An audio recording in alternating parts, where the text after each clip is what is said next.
When people talk about English mastery, most of the time they mention talent, intelligence, or luck. They say things like, "Oh, she's so smart. That's why she speaks fluently," or "He has a gift for languages." But if you look closely at the people who truly master English, not just learn it, not just get by, but master it, you will notice something very different. It's not talent that makes them succeed. It's not luck. It's not even about being the smartest person in the room. It's self-discipline. Self-discipline is that quiet power inside you that keeps you going when motivation disappears. It's the strength that whispers, "Do it anyway," when your brain says, "I don't feel like it." And without self-discipline, English mastery remains a dream. With it, mastery becomes inevitable. Let me tell you about Diego. He grew up in Brazil and always admired people who spoke fluent English. He tried many times to study, he bought courses, watched videos, joined classes, and every time he started with fire in his heart. He told himself, "This time I'll do it." But after 2 or 3 weeks, the fire burned out. He got tired, life got busy, and he quit. For years, this pattern repeated. One day, Diego told me he felt cursed. He said, "Maybe I'm not meant to learn English." I asked him, "What if the problem isn't you, but your approach? What if you're relying on motivation when what you really need is self-discipline?" At first, he didn't like the word. To him, self-discipline sounded strict, cold, heavy. But I explained that self-discipline is actually the most loving thing you can give yourself. It's choosing your future self over your temporary feelings. It's saying, "I care about my tomorrow so much that I'll take action today." Diego decided to test it. Instead of chasing motivation, he built small self-disciplined habits. 10 minutes of English every day, no excuses. He didn't wait for perfect conditions. He didn't care if he was tired. He didn't care if it was boring. He just showed up. And after 6 months, something beautiful happened. His English improved more than in the last 6 years combined. Not because he suddenly got smarter. Not because he found the perfect course. But because he built the quiet power of self-discipline. This is the role of self-discipline in English mastery. It's not about big heroic efforts once in a while. It's about small, steady actions repeated over time. Self-discipline transforms English from a wish into a reality. Think of a musician. A violin player doesn't become great by practicing once a month when they feel inspired. They practice every day, even when they're tired, even when the music doesn't sound good. That's why, years later, their music sounds effortless. English is the same. Self-discipline is your daily practice, your steady rhythm, the beat that carries you to mastery. Now let me share a story about Layla. She was a university student who wanted to pass an English exam. She had only 6 months to prepare, and she felt terrified. Her friends told her to focus on motivation. They said, "Watch inspirational videos, listen to motivational speakers, pump yourself up." But she realized something: motivation might give her a spark, but it wouldn't carry her through 6 months. What she needed was self-discipline. So she built a plan. Every morning, no matter what, she studied 1 hour of English. Sometimes she enjoyed it. Sometimes she hated it. Sometimes she wanted to quit. But her self-discipline was stronger than her feelings. Day after day, she kept her promise. And when exam day came, she passed with flying colors. Afterward, she told me, the exam wasn't the real victory. The real victory was discovering that I can trust myself. That's what self-discipline gives you, trust in yourself. When you practice discipline, you're telling yourself, I can count on me. And that trust is priceless. Because once you know you can rely on your own discipline, there is nothing you cannot achieve. Now, I know some of you listening might be thinking, but I'm not disciplined by nature. I'm lazy. I always quit. And I want to tell you something very important. Self-discipline is not something you're born with. It's not a personality trait. It's a skill, a muscle. And like any muscle, it can be trained. At first, it feels weak. You tell yourself, I'll practice English today. And maybe you do, maybe you don't. That's normal. But every time you keep your promise, your discipline muscle grows stronger. And with time, just like lifting weights at the gym, what once felt impossible becomes natural. I had a student named Hassan. He never believed he could be consistent. But he started with just 5 minutes a day. 5 minutes of reading aloud. After a week, 5 minutes didn't feel so hard. He added another 5, then another. After a few months, he was practicing 45 minutes daily. And the best part, he didn't even force himself. His self-discipline had grown strong enough to carry him forward naturally. Self-discipline also protects you from one of the biggest enemies of English mastery, perfectionism. Many learners give up because they want every sentence to be correct, every word to be perfect. And when it's not, they feel like failures. But self-discipline reminds you that mastery comes through mistakes. Self-discipline says, it doesn't matter if today's practice is messy. What matters is that I practiced. I once spoke with a man named Victor. He loved English but avoided speaking because he hated making mistakes. Finally, I challenged him. I said, make 10 mistakes every day on purpose. At first, he thought I was crazy. But he did it. He forced himself to speak, knowing mistakes would come. And something magical happened. His fear shrank, his confidence grew, and his discipline made him unstoppable. That's another gift of self-discipline. It teaches you resilience. You don't crumble when things are hard. You don't give up when you feel awkward. You don't stop when progress feels slow.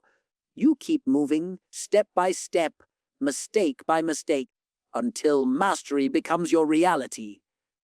And here's the deeper truth. Self-discipline doesn't just change your English. It changes you. It shapes your character. It strengthens your willpower. It builds a version of you that doesn't wait for the perfect mood, the perfect day, or the perfect plan. A version of you that takes action again and again until results appear. Imagine yourself 1 year from now. Imagine you've built self-discipline into your daily life. You don't argue with yourself anymore about whether to practice. You just do it. You don't rely on motivation. You rely on habits. You don't wait for confidence. You create it through action. Imagine walking into a room, speaking English with ease, and realizing, I did this. I built this. I mastered this. That's the life self-discipline can create. There's another angle to self-discipline that often gets overlooked. People think discipline means forcing yourself to do something you hate. But the truth is, discipline is freedom. Think about it. If you're disciplined with your money, you have financial freedom later. If you're disciplined with your health, you have physical freedom later. And if you're disciplined with your English, you gain the freedom to connect, to travel, to dream bigger. Let me share a story about May, a young woman from China. May loved K-pop, movies, and online communities, but she always felt stuck because of her limited English. She could read subtitles, yes, but she wanted to understand the lyrics directly, to laugh at the jokes in movies without translation, to chat freely online without the barrier of Google Translate. At first, May thought she could wait for inspiration. She told herself, "When I'm really in the mood, I'll study for hours." And some days she did. She would binge grammar lessons or spend a whole evening on vocabulary. But then she would go weeks without touching English at all. Her progress was like a roller coaster, fast climbs and long falls. One day, after getting embarrassed in a group chat because she couldn't keep up, she made a choice. She said, "Enough waiting for the mood. From now on, I'll give English 10 disciplined minutes every single morning before I touch my phone." That was it. 10 minutes, not 2 hours, not a perfect schedule. Just 10 disciplined minutes daily. Guess what happened? Over time, 10 minutes grew into 20, then 30. Some mornings, she didn't feel like it, but she kept her promise.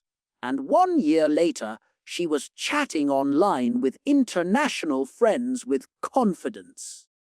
Her friends were shocked at how far she'd come. But May knew the secret. It wasn't magic. It wasn't talent. It was self-discipline.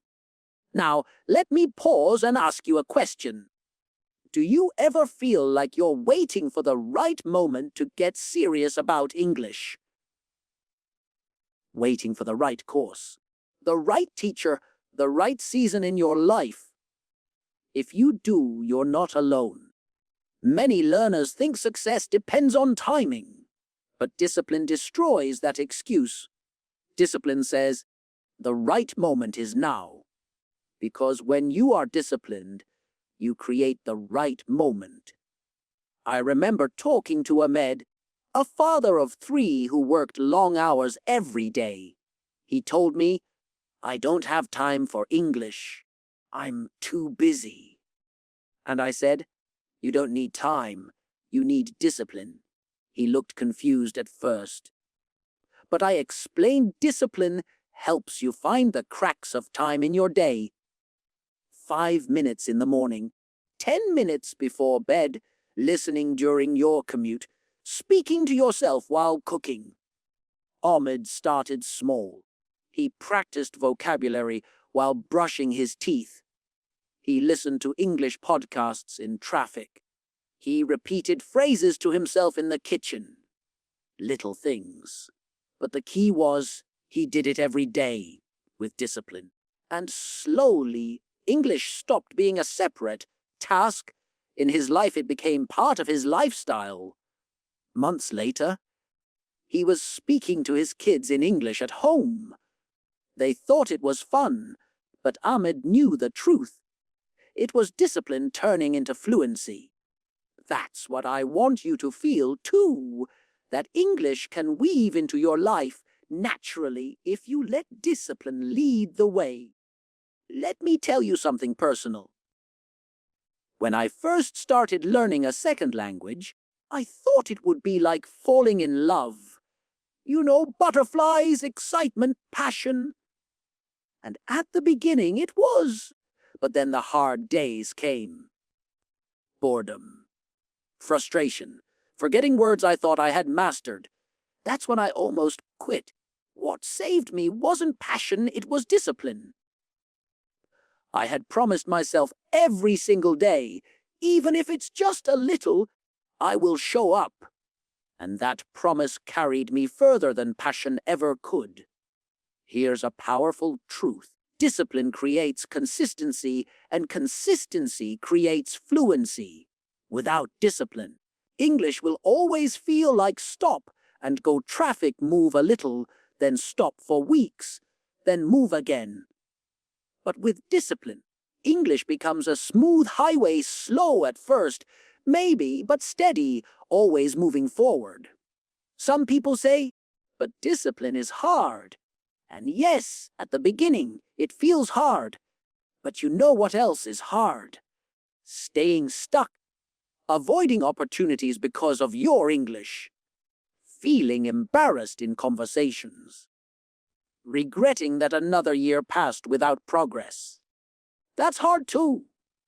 The question is, which hard will you choose? I want you to imagine yourself standing at a fork in the road. On one side, you see the path of motivation.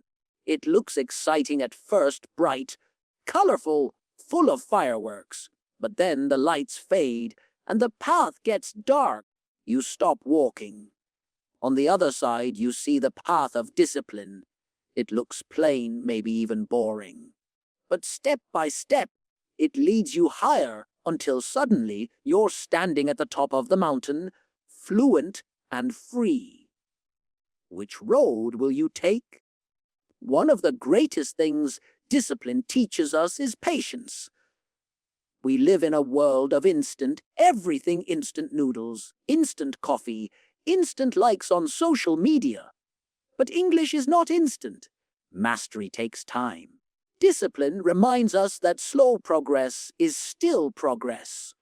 Every word learned, every sentence spoken, every small effort adds up. I had a student named Sophia. She wanted results fast. She wanted to be fluent in 3 months. When she wasn't, she cried and said, "Maybe I'm too old." But I reminded her discipline is not about speed. It's about direction. If you're walking slowly in the right direction, you will still arrive. Sophia took that to heart. She stopped rushing. She focused on steady daily habits. A year later, she looked back and couldn't believe how much she had improved. Discipline had carried her further than impatience ever could. There's something interesting about self-discipline that people rarely talk about.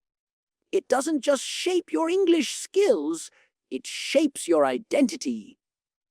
Every time you keep a promise to yourself, you're rewriting the story of who you are.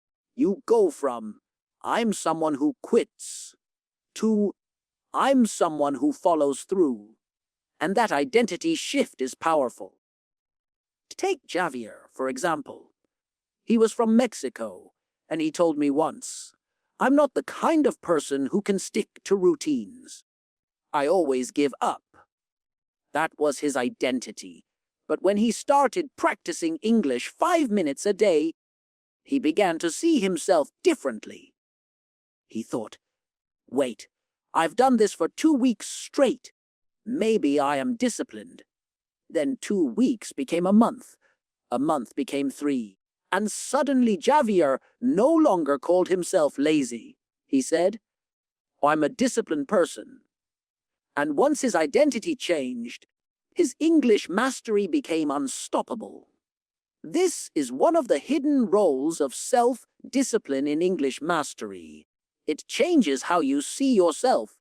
You stop identifying as someone who tries to learn English and start identifying as someone who lives in English. And when your identity shifts, your actions naturally follow. Now, let's talk about those moments when self-discipline feels impossible. You know the days when you're tired, stressed, or bored. The days when English feels like a heavy burden. What do you do then? I'll tell you a secret. The most disciplined people in the world also feel that way. They also don't want to practice some days. The difference is, they've learned to take small actions even when they don't feel like it. I remember talking to Hannah, a nurse from Egypt who worked long night shifts. Some days, she came home completely drained. The last thing she wanted was English practice. But instead of skipping, She created a 5-minute rule. She told herself, even on my worst days, I'll do 5 minutes. Sometimes those 5 minutes grew into 20. Sometimes they stayed just 5. But either way, she didn't break her chain. And that's the beauty of discipline. It's not about perfection, it's about persistence. Another truth about discipline is that it compounds. At first, your efforts feel invisible. You study for a week and still can't hold a conversation. You practice for a month and still forget words. You think, what's the point?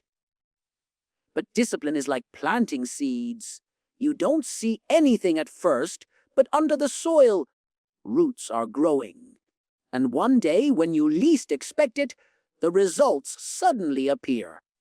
I once had a student named Karim. For months, he felt like nothing was happening.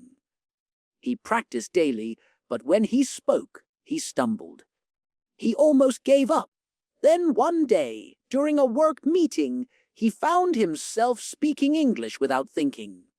His coworkers noticed. They said, "Whoa, your English is so much better now." Karim laughed, because he hadn't even realized how far he'd come. That's how discipline works. It's invisible progress that turns into visible success. Let me share another perspective. Discipline isn't only about doing what you should do. It's also about not doing what distracts you. Many learners spend hours scrolling, comparing themselves, or chasing the next perfect method. Discipline says, stop, focus, do the work. I knew a learner named Priya who was obsessed with finding the best English app. Every week she downloaded a new one. Her phone was full of apps, but her progress was small. One day she challenged herself. No more new apps for 6 months. She chose one method and stuck to it with discipline. The difference was huge. For the first time, her English grew steadily. Why? Because discipline is also the power of focus. Here's something else. Discipline protects you from your moods. Think about it. How many times have you skipped English practice because you didn't feel like it? But the truth is, your feelings are temporary. Discipline is permanent. Feelings come and go like waves, but discipline is the anchor that keeps your ship steady. I'll give you a simple exercise. Imagine you wake up tomorrow and you don't feel like practicing. Instead of asking yourself, do I feel like it? Ask, what's my promise? That tiny shift in thinking moves you from emotion to discipline. It's not about mood anymore. It's about commitment. There's also the role of discipline in building confidence. Confidence doesn't appear out of thin air. It comes from evidence. When you practice daily, your brain gathers evidence. I am improving. I can rely on myself. Slowly, your confidence grows. Without discipline, you never gather enough evidence, and confidence remains a dream. A great example is Fatima. She always felt shy about speaking. She avoided conversations because she thought, I'll embarrass myself. But she decided to use discipline as her weapon. She promised to speak one sentence in English to someone every single day. Just one sentence. Day after day, she kept her promise. Some days were awkward, some were funny, some were successful. But over time, she built confidence not by magic, but by disciplined action. Now, let me bring in a bigger picture. When you practice discipline in English, it spills into other areas of your life. You become more disciplined in your work, your health, your relationships. English becomes more than a language. It becomes training for your character. That's why I say self-discipline is not just a skill for English mastery, it's a skill for life mastery. I once asked a student, "What's the hardest part of learning English?" She said, "Starting." And I think that's true for many. The hardest part is sitting down, opening the book, turning on the audio, saying the first word. But that's exactly where discipline shines. Discipline helps you start even when you don't want to. And once you start, momentum carries you. Imagine pushing a heavy car. At first, it feels impossible. The first push is the hardest. But once the car starts rolling, it gets easier and easier. Discipline is that first push. It may feel heavy, but it gets you moving. And once you're moving, progress feels smoother. So if you're listening right now and thinking, "Discipline sounds good, but I don't know if I can do it," let me tell you this. You don't have to start big. Start small. 5 minutes. 1 page. 1 sentence. Do it every day. That's discipline. And from there, everything grows. There's another thing about self-discipline that learners often underestimate. It's cumulative. Every small action you take adds up, and sometimes the progress is invisible at first. You may practice English for months and feel like nothing has changed. You repeat the same exercises, memorize vocabulary, listen to podcasts, and yet your conversations feel slow, your sentences stumble. It's tempting to quit. But the truth is, your brain is quietly rewiring itself. Connections are forming, skills are solidifying, and one day, seemingly out of nowhere, everything clicks. I remember a student, Anna, who practiced English diligently for a whole year. Every day she read, wrote, and spoke, yet she constantly complained, "I'm not fluent. Nothing is working." But one afternoon, during a casual online chat with friends from different countries, she realized she could communicate effortlessly. She hadn't noticed the growth month by month, but it had been happening all along. That's the silent power of discipline, the kind that works behind the scenes until you finally notice the results. Self-discipline also teaches you patience. In our instant gratification world, waiting is hard. We want results immediately, but fluency is a marathon, not a sprint. The beauty of discipline is that it trains your mind to accept delayed rewards. It teaches you that consistent effort now will yield greater freedom and success later. Take Liam, for instance. He was frustrated that his English speaking wasn't improving fast enough. He compared himself to friends who seemed to pick up the language quickly. But then he shifted his focus from speed to consistency. Every day, he spoke, wrote, and listened, regardless of results. After 6 months, he realized he had surpassed his friends not because he was faster, but because his discipline created a steady, unshakable path to mastery. And here's something powerful. Discipline protects you from discouragement.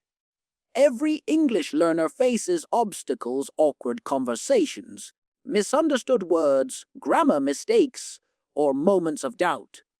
Without discipline, these obstacles can feel like insurmountable walls. But with discipline, they become stepping stones. You don't stop. You adjust. You try again. You persevere. I want you to picture this. Imagine you're climbing a steep mountain. Motivation is like a gust of wind. It lifts you up suddenly, but fades quickly. Discipline, on the other hand, is like a sturdy rope and your own strong hands. It doesn't disappear. Even when the wind dies, the rope is there. Your hands hold tight. Step by step you climb, That's the difference between fleeting inspiration and true mastery. Let's talk about creating a disciplined routine. Many learners get stuck because they overcomplicate their study plans. They think they need hours of grammar, vocabulary, reading, listening, writing, speaking, and perfect lessons every day. But discipline thrives on simplicity. A small, consistent routine often beats an elaborate plan that collapses under pressure. For example, take Sophia, who struggled to find time for English. I told her, pick 3 small actions you can do every day, no matter what. She chose reading 1 page, listening to a 5-minute podcast, and speaking 1 sentence aloud. That was it. Every day. Simple. And the results were astonishing. By the end of the year, she had transformed her English not through long, grueling sessions, but through small, disciplined actions repeated consistently. Self-discipline also teaches you how to deal with setbacks. You will face days where life gets in the way: illness, work, travel, emotional stress. Discipline isn't about perfection. It's about recovery. It's about getting back on track quickly. 1 missed day doesn't erase progress. 1 rough week doesn't define failure. True discipline keeps you moving forward, no matter the bumps in the road. I remember Ahmed, a student who often missed his daily practice due to a demanding job. Some days, he skipped lessons entirely. But instead of giving up, he recommitted the next day. He learned to accept setbacks, forgive himself, and continue. Over time, he developed not just English fluency, but also resilience, the ability to persevere in any area of life. Now, think about confidence. Many learners feel shy, nervous, or hesitant to speak because they lack consistent practice. Discipline builds confidence by providing evidence of progress.